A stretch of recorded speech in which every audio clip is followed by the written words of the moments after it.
Your thoughts do not create reality. Your dominant frequency creates reality. Your mind is a fantastic storyteller. It can tell stories of grand adventures, it can write a tragedy, maybe a comedy, and maybe even produce a horror film, all depending on what frequency you're tuned into. So if fear is your baseline, even a single passing thought can feel like doomsday. Your mind is a master creator. It will take a simple breeze and turn it into a storm. But tell me, is it the thought that has power, or is it you who gives it power?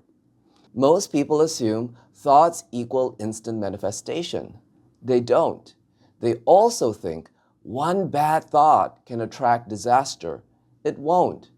They also believe something outside of them can harm them. Now that's the illusion. So where did this misunderstanding come from?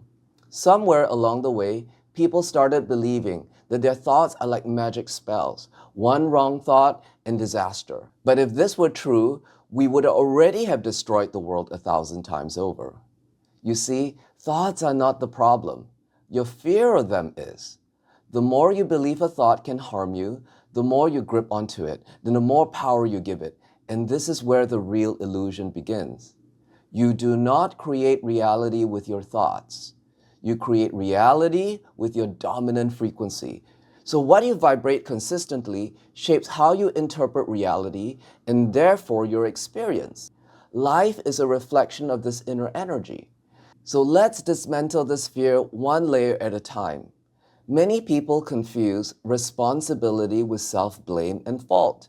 They say, if I'm responsible for my reality, then everything that goes wrong must be my fault. But that is not responsibility. That is self-inflicted suffering. Taking responsibility does not mean if I think negatively, I will manifest something bad. It also doesn't mean if something unwanted happens, I must have caused it. Responsibility is not punishment. It is empowerment. Your dominant frequency shapes reality, not fleeting thoughts. The universe is not an accountant keeping score of every fearful moment. The more you fear manifesting something bad, the more you resist life and reinforce the fear itself. You're not here to tiptoe around your mind, terrified of what you might attract. You're here to experience, to grow, to evolve, to expand, and to create. So don't fear your thoughts. Respect the power of your awareness because it is you. Imagine you're sitting by a river. A leaf falls in and then drifts away. Do you panic? No, you simply watch and observe. But what if instead of watching, you jump into the river, you grab the leaf, you clutch it tightly and you scream, "Why is this here?" Now you're struggling. This is how thoughts work. A fleeting thought passes like a leaf on the water. It holds no power. But a thought you obsess over, you react and you resist and you fight. That is where the energy gathers. Let's say a thought arises. What if something bad happens? If you let it go, it holds no weight. But if you dwell on it, what if something bad happens? You fear it. What if something bad happens? And you emotionally charge it. What if something terrible happens? You reinforce the energy of the thought. So it's not the thought, it's your relationship to the thought, your attachment to it that creates the suffering. If you're entangled in it, you think the thought is you, and it becomes your reality. But if you're truly responsible, the thought is not a problem. So the question is, can you let go of the leaf? The issue is not negative thoughts. The problem is that you're terrified of them. The moment you fear a thought, you give it power. You make it important. You start worshiping it, not like a god, but like an enemy you're trying to escape from. So let's try something. If I tell you, do not think of a monkey, what happens? Your mind will be full of monkeys. You see, your mind does not understand the word don't. The more you try to push a thought away, the stronger it becomes. This is just the mechanics of how your mind functions. Where the attention goes, the energy grows. So what is the way out? If a thought comes, let it come. If a thought goes, let it go. There is no need to react. Become still. Stop engaging. Just watch. If you learn to simply observe without getting entangled, Thoughts pass like clouds in the sky. There is no struggle, no suffering, just an open sky, vast and untouched. So pushing away thoughts only makes them stronger. The key is not to suppress, but to neutralize. So how do you neutralize or clean a thought? Observe it without judgment. Use Ho'oponopono to clear the emotional resistance. I'm sorry for the fear I've held on to. Please forgive me for believing this thought is more powerful than I am. Thank you for showing me where I need to heal. I love you.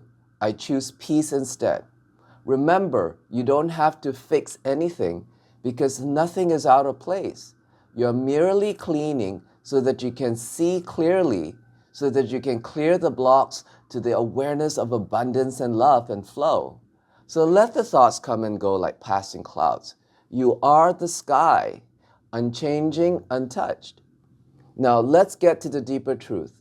What is good and bad anyway? Now here's the real illusion. Most people believe in opposites, good and bad, right and wrong, success and failure. But tell me, where do these opposites exist?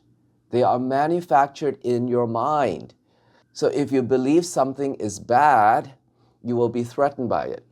But if you believe something is good, you will chase it, thinking you need it to complete you.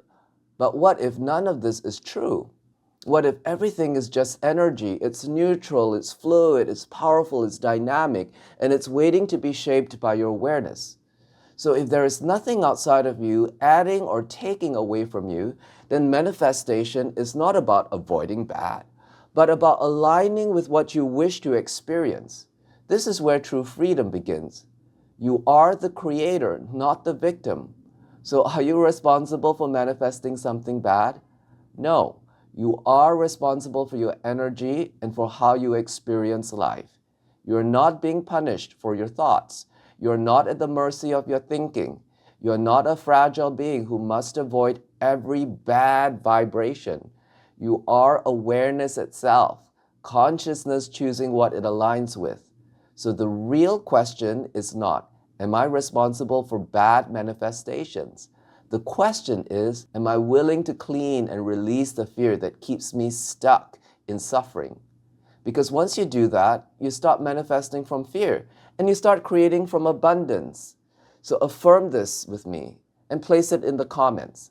My energy shapes my reality and I choose peace, trust, and ease. If this video helped shift your understanding around your mind and manifestation, please subscribe, like, comment, hit the notification bell. Till the next time, my friends, and be well.